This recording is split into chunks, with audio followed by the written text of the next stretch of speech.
The eventful battle which was now fought between the rival brothers was called after some villages which were then in the neighborhood, but which have long since disappeared, the Battle of Cunaxa.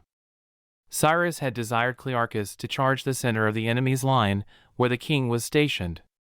"For," he said, "if we win there, the whole battle is ours." But Clearchus was afraid that if the Hellenes were to advance against the center, they would find themselves surrounded by the innumerable host of the enemy and attacked on all sides at once. He, therefore, thought it better to attack the troops of the left wing, immediately opposite to him, and he assured Cyrus that his plan would succeed. But, judging from the result, he would have done better to follow the instructions of Cyrus. The troops of the left wing consisted of a body of cavalry under the command of Tissaphernes, a company of archers who carried shields of basket work fastened to poles which they stuck into the ground for protection while discharging their arrows, and a company of Egyptian infantry armed with great wooden shields that covered their whole body. Contrary to the expectation of Cyrus, they advanced, behind their scythe chariots, in silence, and with a firm, even step. When they had come within a distance of 500 or 600 yards, the Hellenes sang the paean, or battle hymn, and began to move forwards, at first slowly, but by degrees faster and faster, until their pace was like a whirlwind. At the mere sight of them, the barbarians turned and fled. Before they had come within arrow shot, the enemy's line was broken, and in wild confusion, the archers thinking of nothing but saving their lives by running away. The drivers of the scythe chariots sprang from their seats and left the horses to go where they pleased. The horses rushed pell-mell over the plain, some to the right, some to the left. Many of them ran back into their own ranks, adding to the confusion there. Only a few went in the direction of the Hellenes, and these did no harm. The only part of the line that made any resistance was the cavalry of Tissaphernes. These troops rode rapidly forward against the light-armed Hellene archers. But they, at the approach of the cavalry, opened their ranks and let them pass through, and then hurled javelins and arrows at them as they went by. The whole injury sustained by the Hellenes in this charge consisted in the loss of one man shot by an arrow and another disabled through being caught by one of the scythe chariots. It was only at the end of several hours that the Hellenes returned from the pursuit of the flying barbarians. On their way back, they met with another detachment of the enemy's troops, but these they defeated, if possible, even more easily than the first. They were now very anxious for their long-delayed meal, for as yet they had eaten nothing that day. But Cyrus had arranged that all the food should be stored in the barbarian camp, which had been plundered by a body of the enemy's troops.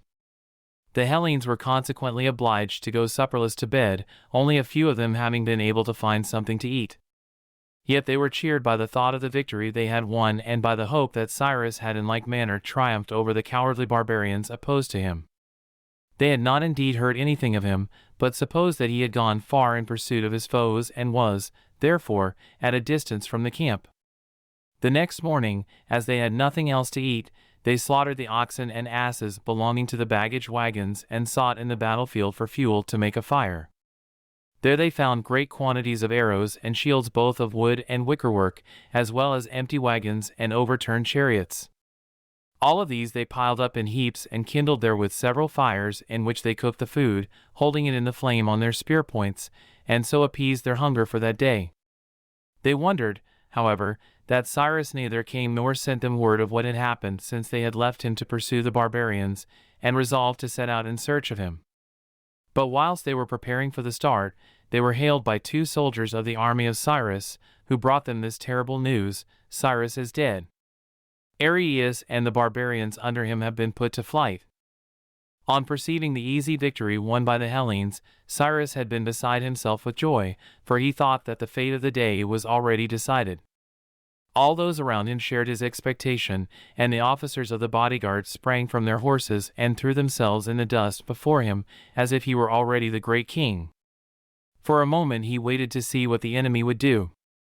Then, observing that the troops of Artaxerxes were making a movement as if to wheel around and attack him in the rear, he hesitated no longer, but dashed forward with his 600 chosen companions towards the place where the king was stationed with his guard of 6,000 horse. With his own hand Cyrus killed the leader of the guard, and so irresistible was the charge that the ranks of the enemy were broken through in a moment and driven right and left before the cavalry of Cyrus, who pursued them eagerly. Thus it happened that the prince was left almost alone, with only his most intimate friends, those whom he called his table companions, around him. At the same moment he caught sight of his hated brother, the troops in front of the king having been put to flight, and, on seeing him, lost all command of himself.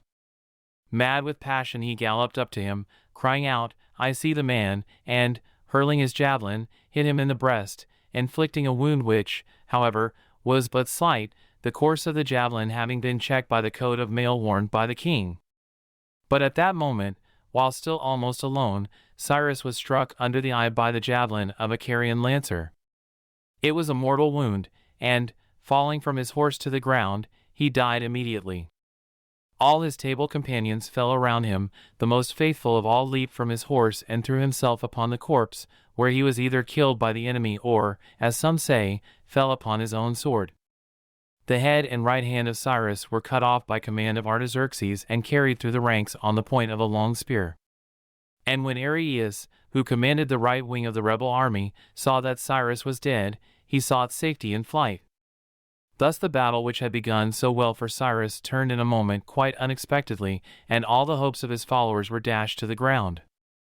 But for the javelin thrust which ended the life of Cyrus, the future history of Persia might have been very different. Artaxerxes, the indolent, was not the man to save his country. From him no effort could be expected, no attempt to improve his subjects or check the luxurious selfishness which was bringing the country to ruin. But had Cyrus, the brave, wise, and generous Cyrus, become king, he might have been able, not only to arrest the ruin, but even to restore the empire to something of its former greatness. For since the time of Cyrus I, the throne of Persia had never been occupied by a man so worthy and so able to govern a great nation as was his young namesake. Had it been Artaxerxes who had fallen in the battle, the queen mother Parysatis would hardly have wept other than tears of joy, for then Cyrus would have been sure of the throne. But now that her best beloved son was killed, the grief of Parysatis was only equaled by her burning desire for vengeance on all who had had any part in his death.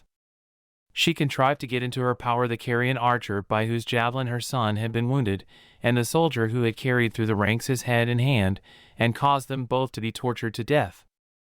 Terrible indeed must have been the despair of the Hellenes on hearing of the death of Cyrus, for by this one blow their whole position was changed, their every hope was shattered.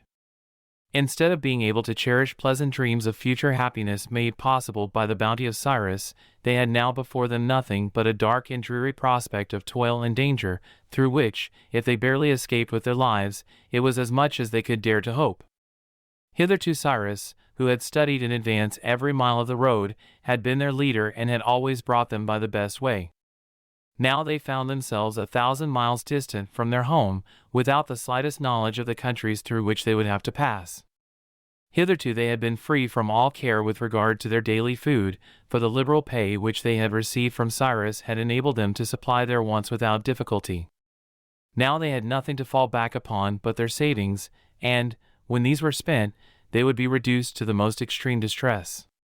They were, in fact, like men lost in some primeval forest, surrounded by every kind of danger, with no human being to help them, no landmark to point out the way, but nevertheless struggling to escape from among its gloomy shades.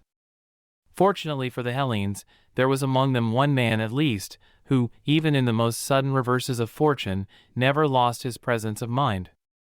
This was the rough, stern soldier, Clearchus. Although under ordinary circumstances he was rather hated than loved by his men, yet, in the press of battle, the consciousness that nothing escaped him and that he, at all events, was absolutely cool and self-possessed, inspired them with courage and confidence, and, in this time of need, he rose at once to the position of greatest authority in the whole army. Hitherto he had been merely the general of his own company, now he became commander-in-chief, not so much by any formal choice, as because everyone was ready to grant him willing obedience in the belief that, whatever the difficulties might be, he would cope with them better than anyone else. The first plan suggested by Clearchus was to join forces with Ariaeus, who had commanded the barbarian army under Cyrus and who, on the previous day, had fled back 3 miles to the last halting place. To him, therefore, the Hellenes sent messengers to say that, if he would like to fight for the throne on his own account, they would be willing to help him, as they had helped Cyrus. Soon after the messengers had departed, there arrived at the camp some Persian ambassadors accompanied by a Hellene named Philinus, belonging to the suite of Tissaphernes, who acted as their spokesman. They asked to see the generals and demanded, in the name of the great king, that the Hellenes should give up their arms and throw themselves upon his mercy. But Clearchus said, "We have conquered, and it is not usual for the conquerors to give up their arms." Just then, however, he was called away to attend to a sacrifice that he had caused to be offered for the purpose of consulting the omens, and he left the conference, saying to his comrades, "Give them such a message to take back as may seem good to you." In his absence, Cleaner, the eldest of the generals, was the first to speak, and he said, "We will rather die than give ourselves up." Another general asked, "If the king thinks himself the conqueror, why does he not come and fetch our arms?" And a third said, "The most precious possessions that we have are our valor and our arms. So long as we keep our arms, our valor may be of some service to us, but, if we part with them, our lives will not be worth much." Others again thought it desirable not to irritate the king, and said that the arms which they had hitherto carried in the service of Cyrus might now be employed in the service of the king. By this time Clearchus had returned, and he asked Philinus whether the ambassadors had as yet received their answer. "The other generals," answered Philinus, "have spoken this and that, now let us hear what you say." This gave Clearchus an opportunity of appealing to Philinus to help him to keep up the spirits of his comrades. "I rejoice, Philinus," he said, "that you, a countryman of our own, are here among the ambassadors. Give us counsel and say what appears to you the most honorable and advantageous course for us Hellenes, situated as we are. You know that in the time to come all Hellas will know what has been your advice to us today." But Philinus evaded the appeal and gave a very different answer from that which Clearchus had hoped for. "If," he said, "you have the least ground for supposing yourselves able to hold your own against the great king, I advise you not to give up your arms. But if you see clearly that it is impossible, then my advice is this: save yourselves as best you can." Clearly, there was nothing to be gained by further discussion, and Clearchus said, "You have spoken, but take to the king this answer, that, if he desires our service as friends, it is better for him that we should keep our arms.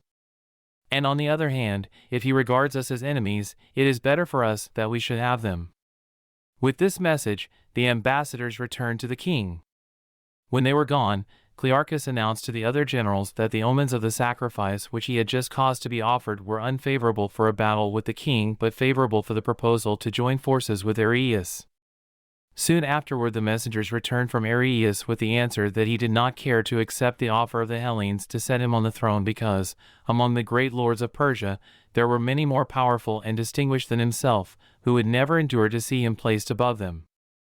But he said that early the next morning he was going to begin the return march to Sardis, and that the Hellenes might go with him if they liked. The generals decided to do so, and, although it was already dark, they set out at once for the place where he was encamped and reached it about midnight. There they entered into a treaty with Ariaeus and confirmed it with sacred rites in order that it might be doubly sure. According to the Persian custom, a bull, a wolf, a wild boar, and a ram were slaughtered, and their blood was mingled in the hollow of a shield, into which the Hellene officers dipped their swords, and the barbarian officers their lances. Then they swore on both sides to help one another in every difficulty. Neither party was to desert the other. The barbarians were to act as guides to the Hellenes, according to the best of their knowledge, and in all emergencies they were to stand by one another as true friends.